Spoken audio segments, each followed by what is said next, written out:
true, but other 5 get smuggled in, and the kids are deceived. They're given one definition of evolution, like descent with modification. Like this one says, evolution is change over time. In other words, there is no doubt that living things have changed over time. Notice this now. They're starting with living things, aren't they? Well, if you want to start there, then great. Everything before that, let's help me get it out of the textbooks. All this origin of life from non-living material stuff, that stuff ought to be removed. This one says, evolution is defined as a change in species over time. Now, folks, I'm here to tell you that is not really what they mean. They're using this as a hook to get the kids to believe in evolution, and then they're going to switch it to the real definition. They're going to include cosmic evolution and organic evolution, and anybody that doesn't believe in all 6 definitions is going to be told, well, you don't understand science. Inevitably, in every debate I do, the opponent, somewhere along the line, will say, well, the average audience just doesn't understand the complexity of these things. Translated, that means, I'm smart, you're too dumb. I guarantee you'll get that impression somewhere along the line. If you listen to the evolutionists talk long enough, they want you to think you're just too dumb to understand it. You need to come to this college and take a bunch of courses so you can finally understand all the complexities of evolution. See, in advertising, it's called bait and switch. If I said, I'm going to give you a new Mercedes for $10. You showed up at my house and I said, well, I'm sorry, how about this one? It's only $99,000. That's called bait and switch. That's illegal. People go to jail for that. And I think some of these textbook authors ought to go to jail for baiting the kids to believe in evolution with one definition and then switching it midstream. And trust me, that's exactly what they do. We got no quarrel with truth, folks, and I've got no quarrel with science. I love science. But tonight, I suspect you're going to continually hear evolution trying to be smuggled in with science. And I assure you, I won't let it happen. Not under my watch, anyway. Evolution is not science. I object to lies being included in the textbooks. There is no real evidence for evolution. I'd like to find out from you. You asked me several questions, Mr. Paulson. Dr. Paulson, here's some for you to answer. What real evidence do you have to show the Big Bang, macroevolution? Matter came from nothing, which is what the evolutionist has to believe. What's your best evidence that any chemical has ever produced a different kind of chemical, i.e. chemical evolution? What's your best evidence to show that one star has ever formed? That would be stage 3. What is your best evidence to show that life came from non-living matter, i.e. organic evolution? What is your best evidence that any animal has ever produced a fundamentally different kind of animal? If the gulls, getting from a white gull to a black gull that can't breed together, if that's your best evidence, well, then I win. I'd like to see a whole lot better than that. There's still a gull. I collect public school textbooks. I have hundreds of them, okay? Here's the type of thing the kids are exposed to. They're going to say, we have evidence of evolution. They have whole chapters, sometimes whole units on this, sometimes entire courses just about evolution. But look at the stuff they give these kids as evidence. Evidence from fossils, from structure, molecular biology. I could not believe he brought up some of the things he did. We'll get into those in a minute as his evidence for evolution that had been proven wrong years ago. Here's the typical stuff they use. Evidence from fossils, evidence from vestigial structures, embryology. I can't believe you brought that one up. That was proven wrong in 1874. DNA similarities, similar structure of limbs, the homology argument. We'll sort of deal with that one in a minute. And then oftentimes they'll say, well, there's poor design. Darwin said, if my theory be true, numberless intermediate varieties must assuredly have existed. Well, you're right about that, Charlie. Where are they?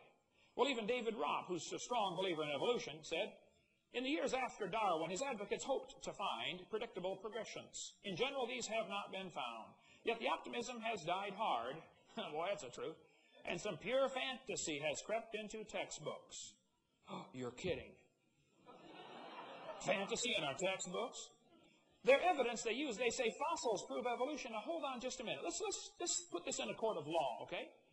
I'm going to be one of the attorneys, and the opposition stands up and says, Your Honor, we have evidence from evolution because we found a fossil. Like he mentioned Archaeopteryx, which again, I can't believe that one. We'll show about that one in a minute, too. Okay.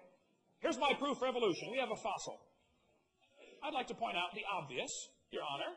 If you find a fossil in the dirt, all you know is it died.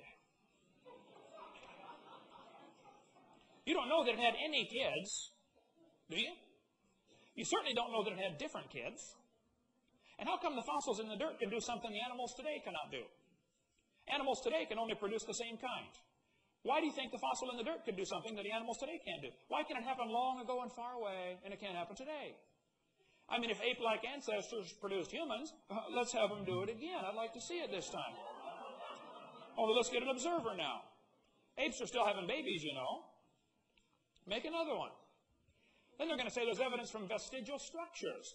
This one says the appendix is vestigial. The word vestigial means you don't need it anymore. Well, that's just simply baloney. You do need your appendix, okay? The appendix is part of the immune system. And people that have their appendix taken out are much more susceptible to all sorts of diseases.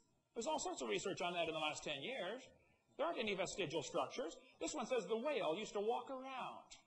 Here's typical stuff the kids are exposed to. Look at the whale's vestigial pelvis. This is what it says in the textbook. The whale's pelvis is evidence of its evolution from land-dwelling animals. Four-legged land-dwelling animals. Well, just hold on a second.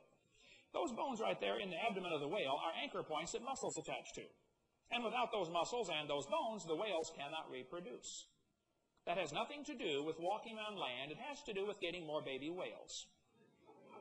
And the author that wrote that is either ignorant of his whale anatomy and should not be writing about it, or he's a liar trying to push some kind of theory off on these kids.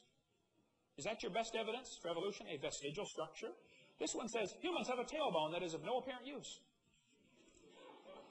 Well, my wife broke hers 3.5 months ago, and she's in excruciating pain tonight, 3.5 months later. Trust me, you need your tailbone. I was in a debate in North Alabama with the president of the North Alabama Atheist Association. He got up in front of God and everybody and said, folks, we got proof for evolution. The human tailbone, you no longer need it. I said, Mr. Patterson, I taught biology and anatomy. I happen to know there are 9 little muscles that attach to the tailbone, without which you cannot perform some very valuable functions. I won't tell you what they all are, but trust me, you need those muscles. I said, however, Mr. Patterson, if you believe the tailbone is vestigial, I will pay to have yours removed. Bend over. Won't take you but a minute to figure out that's not vestigial. There aren't any vestigial structures. And if there were, that's the opposite of evolution. It's losing something, not gaining something. Then the evidence from DNA similarities. Similar DNA proves the same designer wrote the code, folks. If God didn't make everything out of the same amino acids, we could only eat each other. God made it so the brown cow can eat the green grass and give the white milk and churn it and get the yellow butter, and I eat it and get the blonde hair because it's all made from the same amino acids. That's why there's similarities, not because they all have a common ancestor. I mean, a freshman law student in a court of law could tear that one apart, folks. That's not proof for evolution. And listen carefully tonight, because there is no evidence for any changes above the species level. Now, if you want to believe there is, you're welcome to believe that, but that's not science. That's your religion. And I think if you're going to keep my religion out of the school, we ought to keep your religion out of the school also. Evolution has no business being in the school.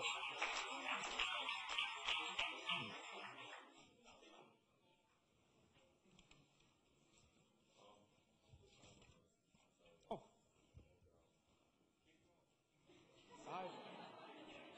I have just begun.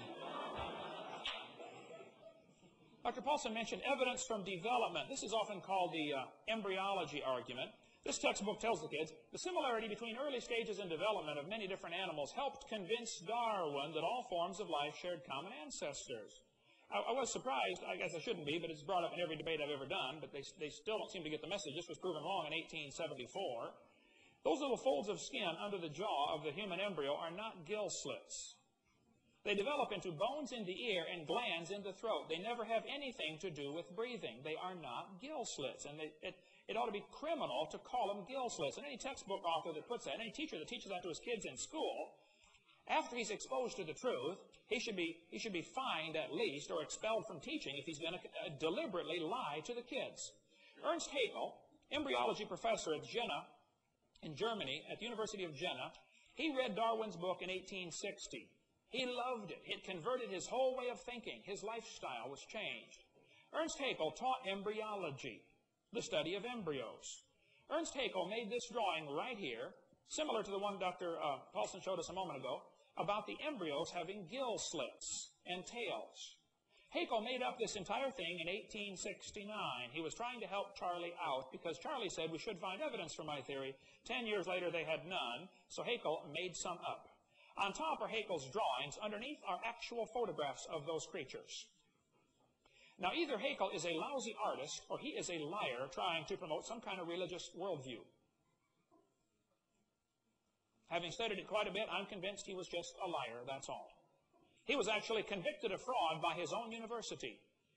In 1874, they had a trial, and Haeckel was convicted of fraud. I mean, convicted their own professor. But Haeckel's drawings still appear in textbooks today. They appear tonight on the screen. I can't believe this. This concept of embryology, proven wrong a long time ago. Then they're going to